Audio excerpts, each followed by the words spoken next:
Now, as we look at all the vehicles arriving, mainly the hot rod side of things arriving for Bill's funeral, again, it is testament to the popularity of the man. And I know you were privileged to speak an eulogy on the day, and I'd have to say it's probably one of the most well-spoken that I've come across. And you said that was easy to do because it's just such a great man to be able to say a few words on. Yeah, that's dead right. And not that I've had a lot of experience with this type of thing, but when you're writing from the heart and you don't have to make up nice stories, it does make it very easy.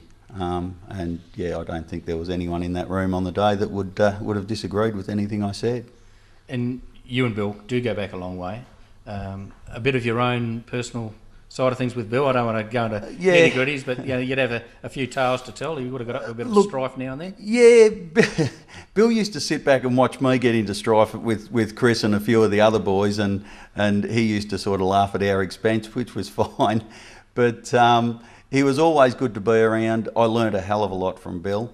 Like I say, in my early days, when I guess I was more of a street machiner back then, I used to go into Bill's shed when he was building the 32, or at times he was building other people's cars. I remember distinctly he was doing George Britz's T-model Tudor, which he did those cars to pay for the 32 to get done, to get more money to buy more parts for the 32, and which, like many of us do.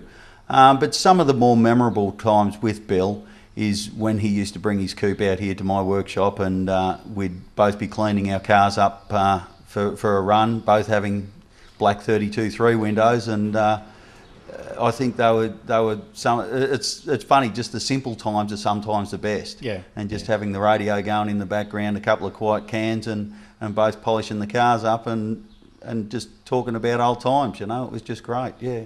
And you're both long-time members of the Castlemaine Rods? Yeah, Bill together. Longer than me though. Yeah. Yeah, Bill goes back a long way, but yeah, both members of the Castlemaine Rods. Yep.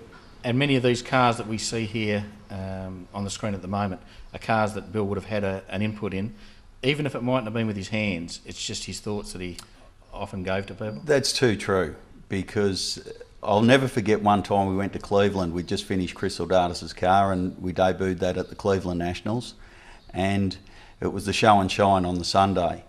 And Bill stopped to talk to someone right at the start of the show and shine. Well, Chris and I walked through the whole show and shine, which was probably 800, 1,000 cars, and we got back and Bill was still talking to that same person, and you can guarantee he was just passing on some of his knowledge to that person. And once again, without big noting or anything else, he would have been just trying to help a fellow hot rodder out. Yeah. And we know Bill for his 32, but one of his other earlier builds was also there on the day. Yes, the 36 Tourer, yes, which a little bit different now. But yeah, it is a bit different, but it's funny because I first saw that car at the Tasmanian Nationals, not the last ones, the ones before, and it was funny because as soon as I saw it, even though I didn't know it still existed, I picked it as Bill's car. The colour had changed, but the trim was still the same, and the stance was still the same, and yeah, it was still Bill's car.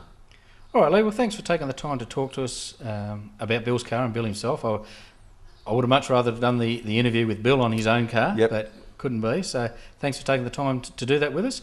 We'll head across to a word from the sponsors, and we'll come back and catch up with another guy that's been around Bill for a lot of Bill's life.